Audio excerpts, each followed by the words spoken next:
할렐루야. 반갑습니다. 우리 서로를 바라보시면서 인사하십시다. 잘 오셨습니다. 감사합니다. 함께 하셔서 너무나 이 귀한 시간 감사하고요.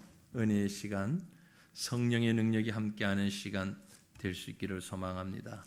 오늘 밤 우리에게 주시는 하나님의 말씀은 히브리서 13장입니다. 히브리서 13장 4절로 6절입니다. 히브리서 13장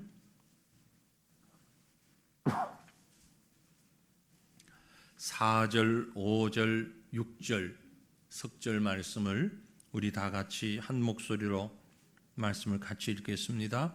모든 사람은 결혼을 귀히 여기고 침소를 더럽히지 않게 하라.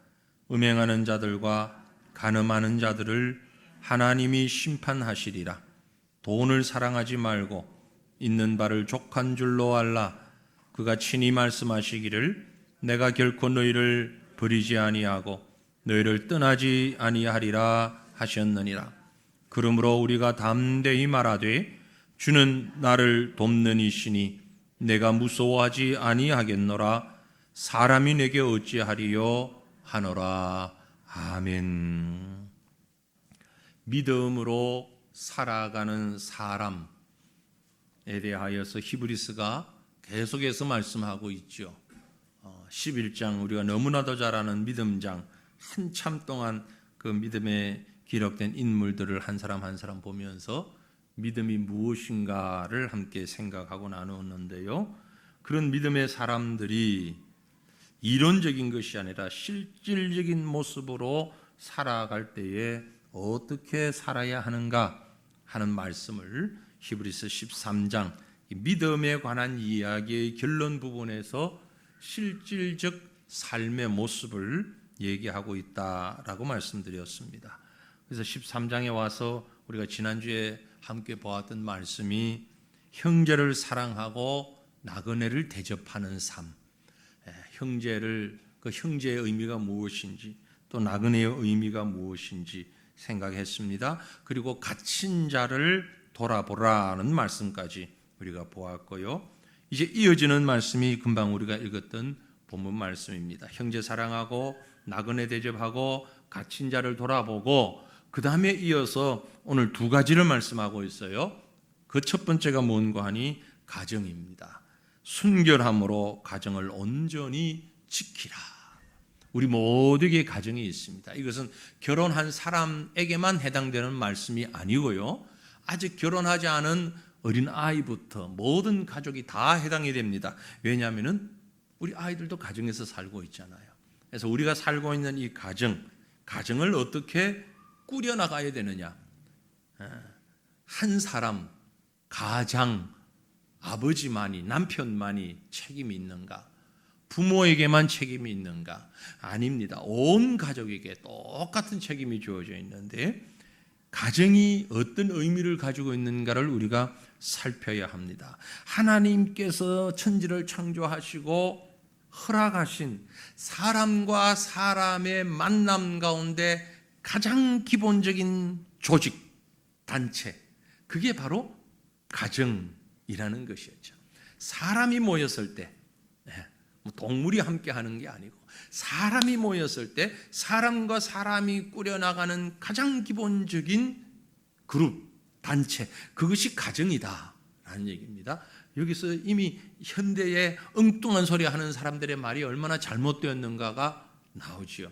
사람이 아닌, 우리 지난주일 오후에 우리 그 합신의 교수님이 잠깐 언급을 했는데요. 이상성애자들, 그렇게 해서 동물, 물건, 사물 이런 것과 결혼을 하고 그렇게 해서 가정을 이룬다고 하는 좀 잘못된 생각들, 바보스러운 생각들. 그거는 바보스럽고 잘못된 정도가 아니고 죄악된 생각.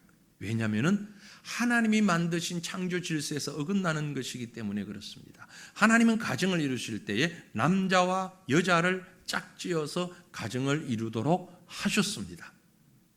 만약에 사람과 동물이 가정을 이룰 수 있다면 그때 하나님이 그렇게도 만드셨을 거예요. 이미 동물이 다 존재할 때니까. 그러나 하나님은 그렇게 만들지 않았습니다. 남자와 여자를 짝을 지어서 가정을 이루게 하셨습니다. 이 가장 기본적인 조직은 인간이 살아가는 평생 동안 계속 있어야만 하는 그런 조직입니다. 그래서 이 가정이라는 것이 얼마나 귀한가를 우리가 깨달아야 합니다. 가정이 소중한 이유는요, 하나님이 직접 짝지어 주셔서 세우신 조직이기 때문에 그렇습니다. 창세기 2장 22절로 23절에 보면 여호와 하나님이 아담에게서 취하신 그 갈빗대로 여자를 만드시고 그를 아담에게로 이끌어 오시니 아담이 이르되 이는 내 뼈 중의 뼈요 살 중의 살이라 이것을 남자에게서 취하였은즉 여자라 부르리라.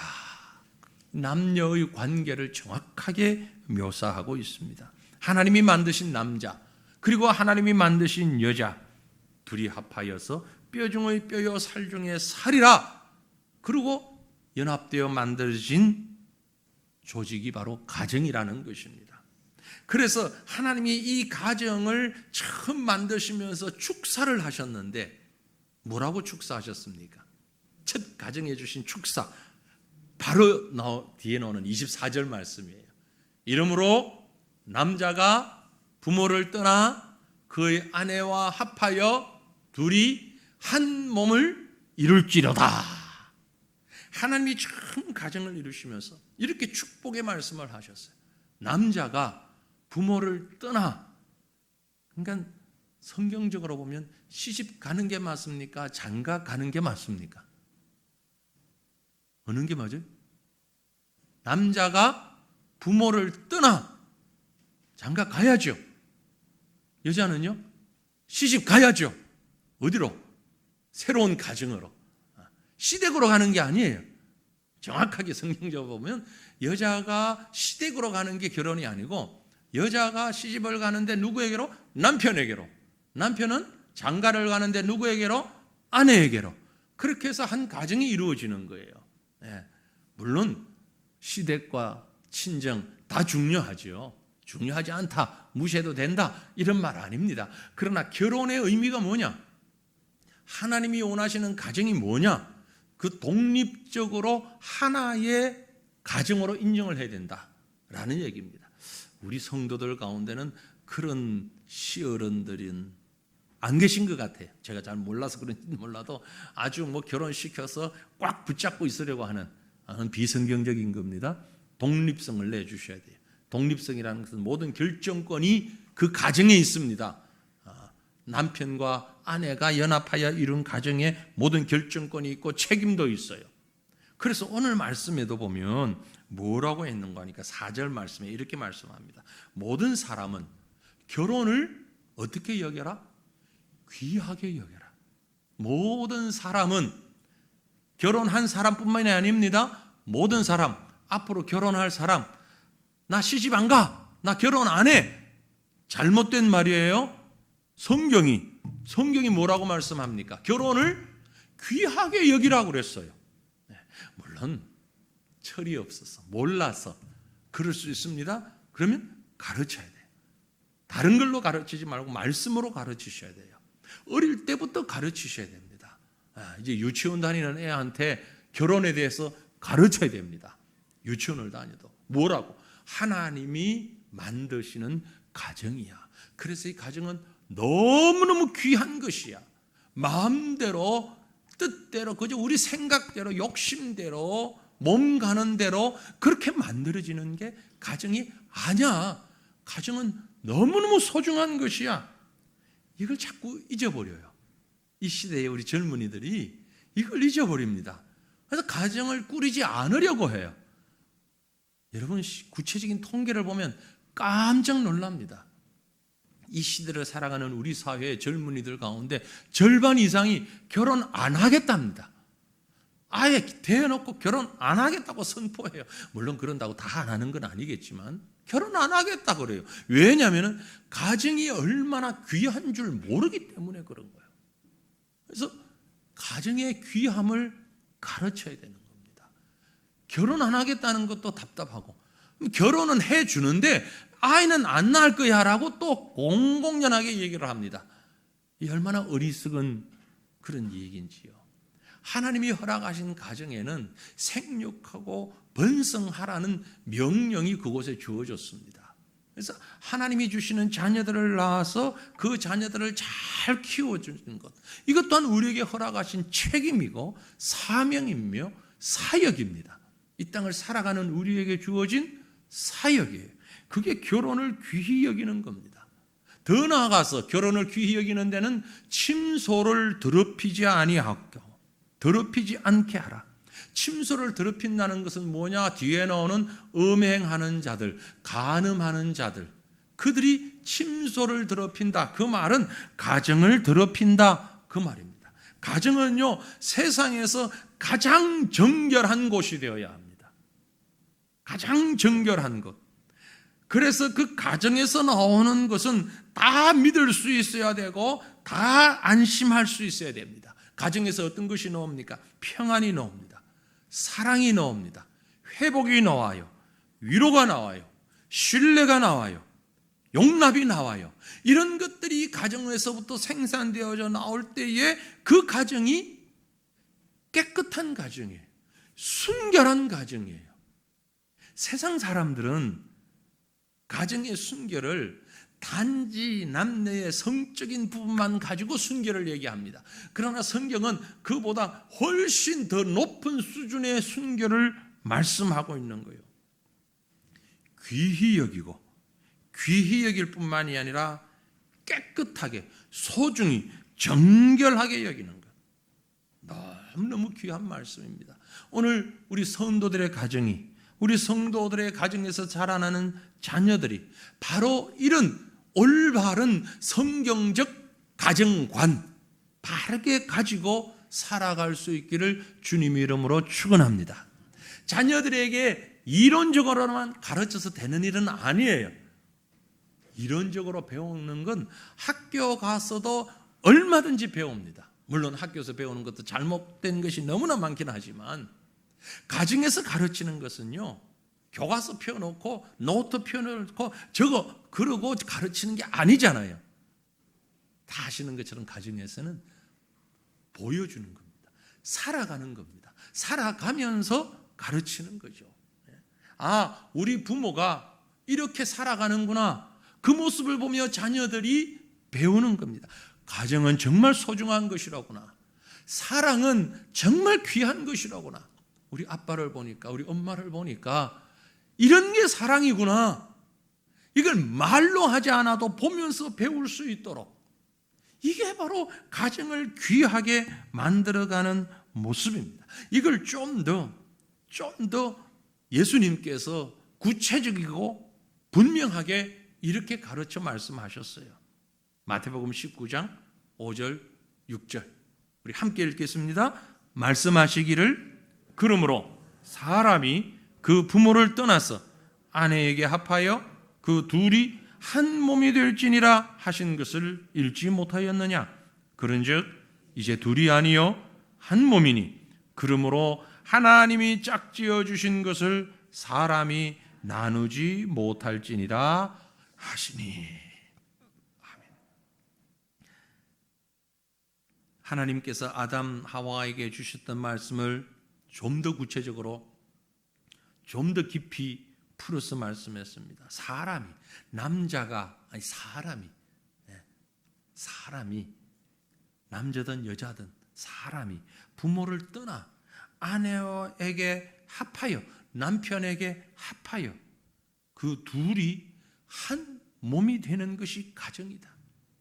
그것이 하나님이 원하시는 가정이다. 하나가 되는 것이 가정이다. 그런즉 그 둘이 하나가 되었으니 이제는 사람이 어떤 모양으로든 나눌 수가 없다. 하나님이 짝지어 주신 것을 나누어서는 안 된다. 그렇게 말씀하고 있는 것이죠. 가정을 가볍게 생각하고 결혼을 가볍게 생각하고 가정의 소중함을 개인의 행복보다 나중 순위에 놓아서는 안 된다라는 겁니다. 오늘날 우리 젊은이들, 또 젊은이뿐만이 아니고 많은 가정들이 위태로워지고 깨어지고 하는 이유가 여러 가지가 있겠지만 그 중에 중요한 게 이겁니다. 가정의 소중함을 모릅니다. 그리고 심지어 믿는 자들조차도 개인의 행복을 가정의 행복보다 더 앞에 놓아요.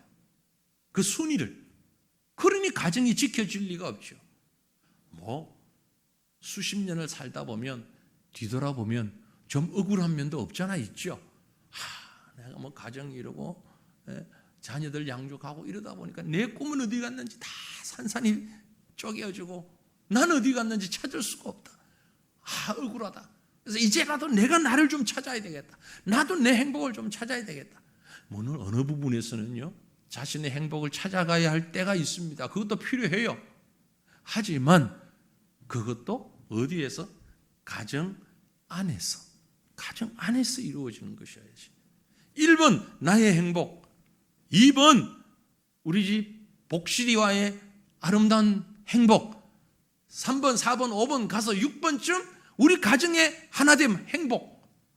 이건 불신자의 모습입니다. 하나님을 알지 못하는 사람의 모습입니다. 하나님을 아는 사람의 모습은요, 1번 하나님의 영광, 2번 가정의 행복, 3번 가족의 행복, 그리고 나의 행복. 할 수 있겠죠. 나의 행복이 빠져야 된다는 얘기는 아니에요. 그러나 그보다 우선되어지는 것은 하나님께 영광이고 그 영광으로 가정을 바르게 세워나가는 것입니다. 왜냐하면 이 가정을 통해서 우리 믿음의 자녀들이 태어나잖아요. 믿음의 자녀들이 성장하잖아요. 그래서 또 다른 믿음의 가정들이 이루어지잖아요. 이 얼마나 소중한 일입니까? 얼마나 소중한 일입니까? 혼인을 가볍게 여기지 말라. 가정을 귀히 여겨라. 그 말씀 속에는 이 모든 것들이 포함되어 있습니다. 이것을 위하여서 가정을 순결하고 온전하게 보존해 나가는 것, 모든 가족의 책임입니다. 여기에 음행하는 자, 간음하는 자라는 표현이 있습니다. 음행하는 자, 간음하는 자들은 하나님이 심판하실 것이다. 무슨 얘기입니까? 사람들 앞에 드러나지 않을지라도 하나님은 아신다는 거예요. 사람들은 용납할지 몰라도 우리나라도 이미 이게 법적으로는 간통죄가 없어졌잖아요. 이미 오래전에 법적으로는 이제 없어졌어요. 세상 법은 그렇다 할지라도 하나님의 법은 그렇지 않다 이 말. 하나님은 그들을 심판하실 것이다. 아주 두려운 마음으로 이 말씀 앞에 서야 합니다. 이 말씀은 무슨 의미를 가지고 있는가? 하나님이 심판하시는 음행과 간음은 데살로니가전서 4장 4절에 해설을 했습니다. 각각 거룩함과 존귀함으로 자기의 아내에 대할 줄을 알고 하나님을 모르는 이방인과 같이 세욕을 따르지 말라. 분명하게 말씀하고 있습니다. 하나님을 모르는 이방인과 같이 세욕을 따르는 것이 음행이고 그것이 간음이고 그것이 가정을 망가뜨리는 일이고 이것이 하나님의 법 앞에 심판받을 모습이다 라는 거죠. 그러므로 우리는 좋은 가정을 만들어 가야 합니다. 좋은 가정은 어떤 가정입니까? 아내를 왕비처럼 생각하는 남편, 남편을 임금님으로 생각하는 아내, 아들을 왕자님으로 생각하는 부모, 딸을 공주로 받드는 부모, 부모를 임금님처럼 받드는 자녀, 최고를 다하여서 다 받들고 존경하는 그 가정이 아름답고 행복한 가정을 만드는 너무나 쉬운 방법입니다. 혹 여러분 가정에서 가족 중 누구에게든지 마치 노비처럼 대하고 있지는 않습니까? 회개하십시오. 왕으로, 왕자로, 공주로 대하십시오. 콩쥐, 팥쥐 얘기 아시잖아요? 그 자녀를 노비처럼 대하는 거예요. 하나님 앞에 심판받을 죄요. 하나님의 앞에서 음행하는 것과 간음행하는 것과 똑같은 겁니다. 부모를 그렇게 제가 몇 주 전에 5월 달에 설교했죠. 부모는 용서의 대상이 아니다. 여러분 그 말씀 기억하십니까? 근데 나는 우리 부모를, 우리 아버지를, 우리 엄마를 용서할 수가 없어. 이제는 내가 용서했습니다. 뭔데 자녀가 부모를 용서하고 말고 합니까? 부모는 용서할 수 하고 말고의 대상이 아니다 이 말. 용납하고 사랑하고 존경할 대상일 뿐이죠. 자녀도 마찬가지입니다. 내 자녀 용서하고 어쩌고 할 만한 대상이 아니에요. 사랑하고 품어주고 포용해야 할 대상이. 그 일을 위해서 하나님이 부모를 주셨고 자녀를 주셨어요.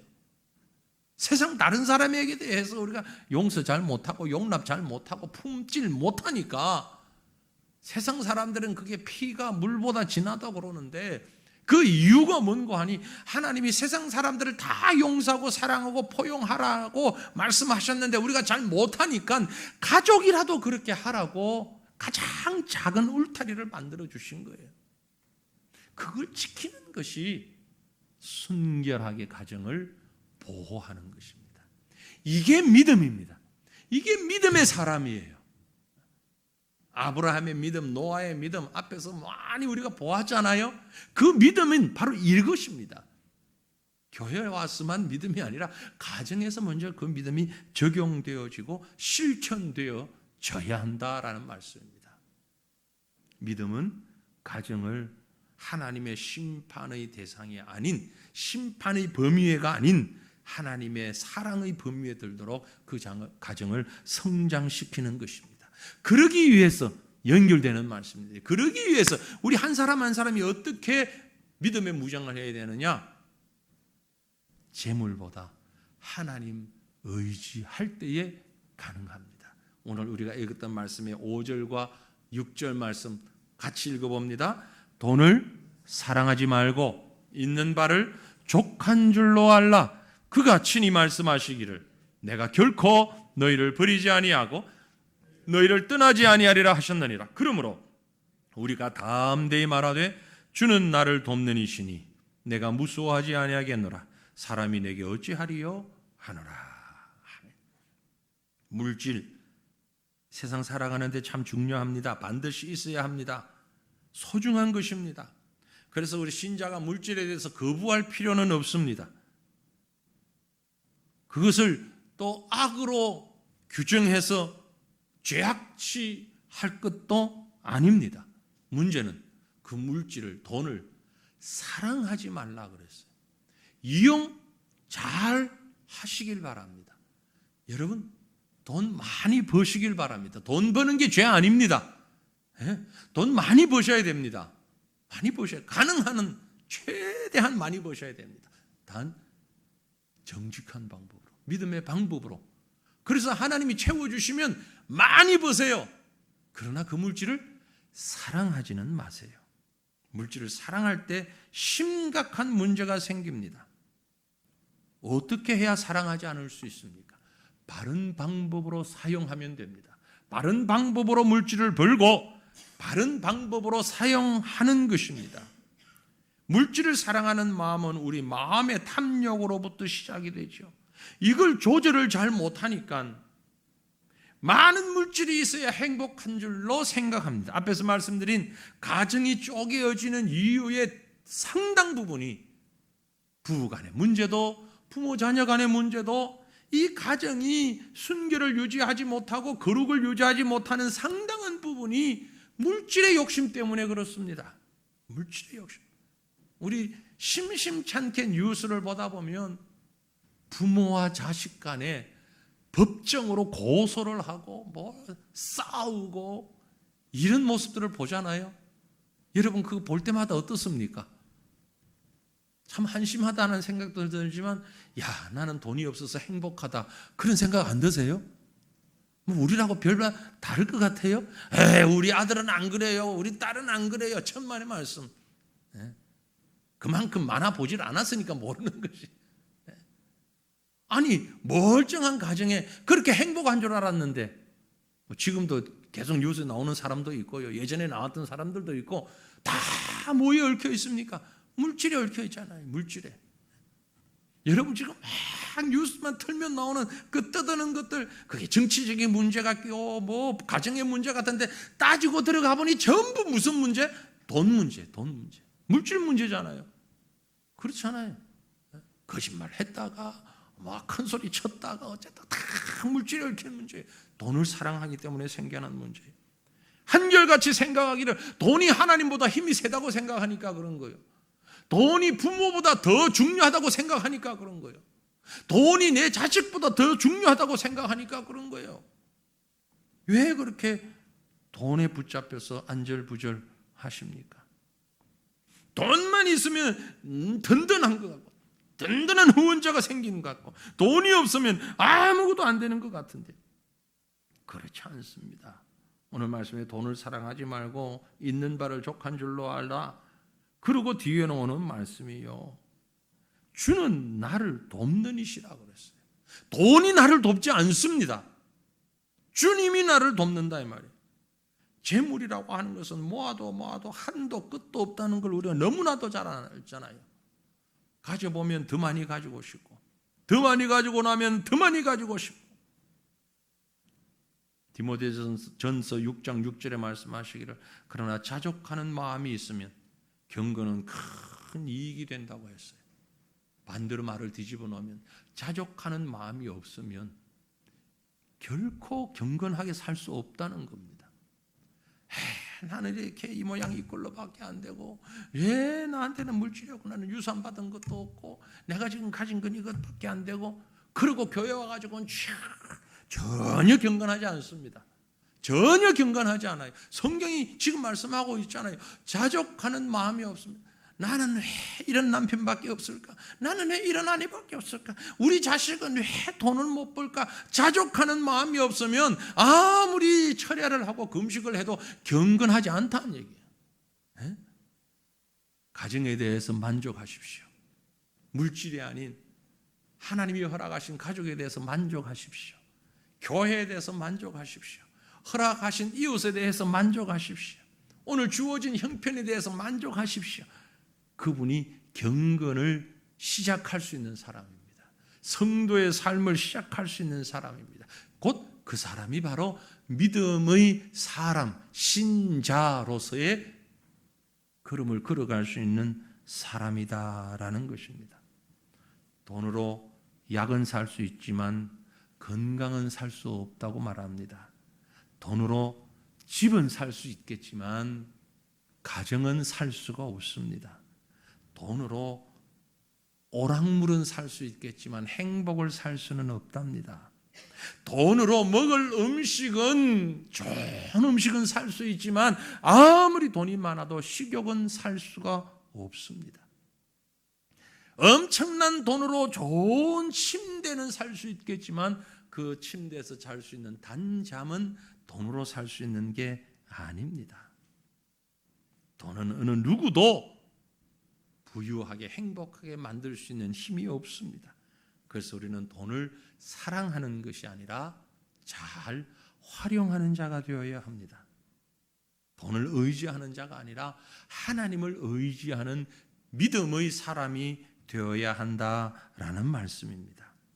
하나님이 우리를 버리지 아니하시고 떠나지 아니하시고 도와주시기 때문에 형제 사랑을 계속하고 나그네를 대접하고 갇힌 자와 학대받는 자를 기억하고 우리 가정을 또한 건강하게 신실하게 세워가고 하나님을 의지하는 것, 이게 믿음의 사람이 살아야 하는 삶의 가장 기본적인 걸음마 수준에 있는 것이다 라는 것입니다. 사랑하는 성도들이여, 이 밤에 우리가 기도하기 원합니다. 하나님, 믿음의 사람으로 살게 하옵소서.